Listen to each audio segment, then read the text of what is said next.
Hello दोस्तों, स्वागत है मेरे चैनल ई बायोलॉजी पर। वैसे टाइटल देख के तो आपको पता ही चल गया होगा कि आज का हमारा टॉपिक क्या है। तो चलिए जेनेटिक कोड को समझते हैं। तो दोस्तों, आपने कभी भी अपने किसी फ्रेंड को कोई भी शॉर्ट या सीक्रेट मैसेज सेंड किया है in the form of words और लेटर्स? अगर हाँ, तो फिर आपके लिए जेनेटिक कोड समझना बहुत आसान है। कैसे? अगर आपने ये चीज की है, कोई भी शॉर्ट या सीक्रेट वर्ड की फॉर्म में या लेटर्स की फॉर्म में कोई भी मैसेज अपने किसी फ्रेंड को भेजा है, ऐसा मैसेज जो सिर्फ आपका फ्रेंड ही समझ सकता है। क्यों? क्योंकि उस सीक्रेट मैसेज के कुछ रूल्स हैं। वो रूल्स जो आपके फ्रेंड के अलावा किसी और को नहीं पता है। तो इस सीक्रेट मैसेज को कौन डिकोड कर सकता है? आपका फ्रेंड। और ट्रांसलेशन प्रोसेस में यही डिकोडिंग का काम कौन करता है? Genetic code. क्या करता है जेनेटिक कोड? जेनेटिक कोड जो भी इंफॉर्मेशन प्रेजेंट होती है मैसेंजर आरएनए में, उस इंफॉर्मेशन को डिकोड करता है। और जो इंफॉर्मेशन ये डिकोड करता है, ये इंफॉर्मेशन यूज होती है टू बिल्ड अ प्रोटीन। ठीक है, समझ गए आप लोग? तो जेनेटिक कोड क्या कर रहा है? ये प्रोटीन सिंथेसिस में हेल्प कर रहा है, और इस प्रोसेस को हम क्या कहते हैं? ट्रांसलेशन। ठीक है, तो जेनेटिक कोड क्या है? जेनेटिक कोड डीएनए की एक न्यूक्लियोटाइड सीक्वेंस है जो ट्रांसलेट करता है सीक्वेंस ऑफ अमाइनो एसिड्स को इन प्रोटीन्स। ठीक है, अब हम देख लेते हैं कि इसकी प्रॉपर्टीज क्या क्या है। तो सबसे पहले इसकी प्रॉपर्टी है कि ये ट्रिपलेट होता है। ट्रिपलेट मतलब कोई भी कोडोन जो भी होगा वो 3 न्यूक्लियोटाइड्स की सीक्वेंस में होगा। कैसे? AUG, GUA, CCA, ट्रिपलेट के 3 न्यूक्लियोटाइड्स की सीक्वेंस होगी। और ये जो सीक्वेंस होगी ये कॉमालेस होगी। इसमें किसी भी तरह का कोई कॉमा नहीं आएगा, कोई पंक्चुएशन मार्क नहीं आएगा, और नॉन ओवरलैपिंग होगी। ठीक है, आप इसको इसी तरीके से पढ़ेंगे।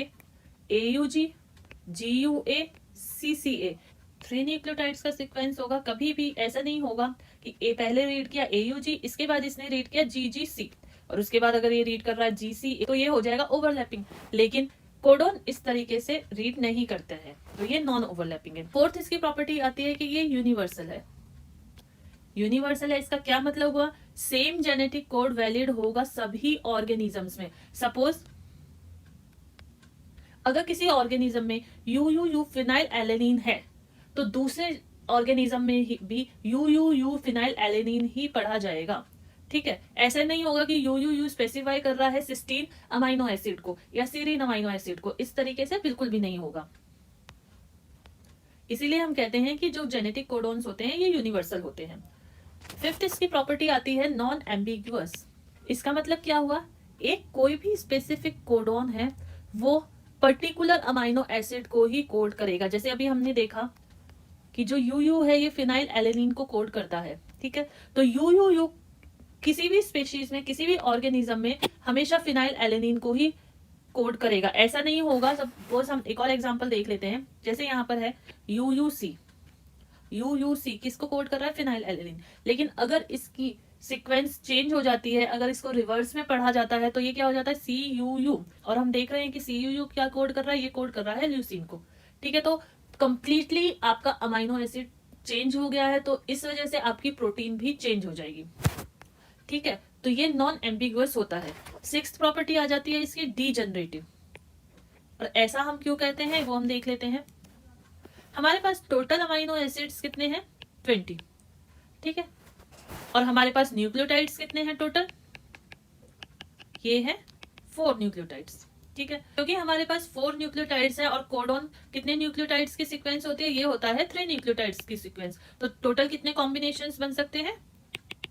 टोटल कॉम्बिनेशंस हो सकते हैं 4⁻3, दैट इज 64। तो हमारे पास 64 डिफरेंट कोडोन्स प्रेजेंट है। ठीक है, तो अब 64 डिफरेंट कोडोन्स है, लेकिन अमाइनो एसिड्स हमारे पास 20 ही हैं।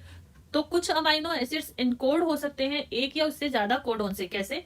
सपोज इस ग्रुप में हम देख रहे हैं कि सीरीन जो कोड हो रहा है इसके लिए UCU भी है, UCC भी है, UCA भी है, और UCG भी है। तो मतलब हमारे पास 4 कोडोन्स है फॉर सिंगल अमाइनो एसिड्स। तो इस प्रॉपर्टी को हम कह देते हैं डीजनरेट। इसकी 7th प्रॉपर्टी है पोलैरिटी। जेनेटिक कोड जो होता है वो हमारा हमेशा 5 प्राइम टू 3 प्राइम की डायरेक्शन में ही रीड होता है। तो यहाँ पे हमारी कंप्लीट हो गई प्रॉपर्टीज। अब हम देख लेते हैं कि कोडोन कितने टाइप्स का होता है। तो कोडॉन होता है दो टाइप्स का, एक होता है स्टार्ट कोडॉन और दूसरा होता है स्टॉप और टर्मिनेशन कोडॉन। ठीक है, स्टॉप और टर्मिनेशन कोडॉन्स को ही हम कह देते हैं नॉनसेंस कोडॉन्स। अब इनके नाम से ही आप समझ पा रहे हैं कि इनका फंक्शन क्या है। ट्रांसलेशन की प्रोसेस को स्टार्ट करता है और स्टॉप और टर्मिनेशन कोडॉन जो होंगे ये स्टॉप करते हैं ट्रांसलेशन यानी प्रोटीन सिंथेसिस को। AUG यूकैरियोट्स में मीथियोनिन कोड करता है और प्रोकैरियोट्स में एन फॉर्माइल मीथियोनिन कोड करता है। अब इसके दो फंक्शंस हैं, स्टार्ट कोडॉन की तरह काम करता है और दूसरा ये मीथियोनिन को कोड करता है। ठीक है, स्टॉप और टर्मिनेशन कोडॉन्स में हमारे पास 3 टाइप्स हैं, UAG, UAA और UGA। ठीक है, ये 3 कोडॉन्स है। UAG को हम कहते हैं एम्बर, UAA को बोलेंगे ओकर और UGA को बोलेंगे ओपन। इनका एक एग्जांपल भी देख लेते हैं। सपोज हमारे पास ये रीडिंग फ्रेम है, इस रीडिंग फ्रेम में आप देख सकते हैं कि स्टार्ट कोडॉन अगर हम इनको 3-3 न्यूक्लियोटाइड्स के सीक्वेंस में रीड करें ट्रिपलेट्स के फॉर्म में, तो इसमें एक भी स्टार्ट कोडॉन नहीं है, तो क्या होगा, ये कोई भी प्रोटीन सिंथेसाइज नहीं करेगा। क्यों नहीं करेगा? क्योंकि AUG हमारा होता है स्टार्टिंग कोडॉन और ये हमारा की सिग्नल होता है, और ये हमारा की सिग्नल होता है ट्रांसलेशन के स्टार्ट के लिए, प्रोटीन सिंथेसिस स्टार्ट करने के लिए। सेकंड रीडिंग फ्रेम में यहाँ पर AUG प्रेजेंट है, तो इसका मतलब कि सिग्नल मिल चुका है कि प्रोटीन सिंथेसिस स्टार्ट करना है। तो AUG, फिर AUC रीड होगा, UCG रीड होगा, UCA रीड होगा, उसके बाद UAG। जैसे ही UAG आएगा आपकी प्रोटीन सिंथेसिस स्टॉप हो जाएगी। इसके बाद चाहे कितने भी न्यूक्लियोटाइड्स हो, ये रीडिंग फ्रेम कंटिन्यू नहीं होगा। तो ये पर्टिकुलर सीक्वेंस कितने अमाइनो एसिड्स की पॉलीपेप्टाइड चेन प्रोड्यूस करेगी? 1, 2, 3 एंड 4, क्योंकि 4th कोडॉन के बाद स्टॉप कोडॉन आ गया और हमारी प्रोटीन सिंथेसिस रुक गई। आई होप आपको जेनेटिक कोड बहुत अच्छे से समझ आ गया होगा। Thank you for watching my video.